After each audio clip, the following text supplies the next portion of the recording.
क्या वजह? क्या बात कर रहे हो? दीदी है, जिगर का टुकड़ा है मेरा, मेरा सर भी कुर्बान है उस पे, इधर से मेरा जनाजा उठ जाए। कैसी बात कर रहे हो? हम उसका सिपाही है, हम उसको जो है ना जेल में, अडियाला जेल में नहीं देखना चाहते। अगर देखना चाहते तो उसको ग्राउंड पे देखना चाहिए। हम सिपाही है उसका, हम उसका सिपाही है, हमारी जान भी हाजिर है। इधर से हमारा लाश भी उड़ जाए ना, इमरान के लिए इधर से जान भी हाजिर है। इमरान इस मुल्क को बचाएगा। इसको अडियाला जेल में बंद कर दिए, उसकी जगह पर मुझे बंद कर लेना।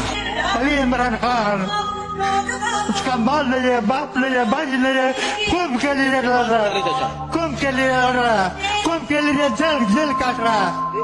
ये सब नहीं है, कुंभ के लिए लड़ रहा। तुम मुनाफिक बैठा है, खुदा की कसम।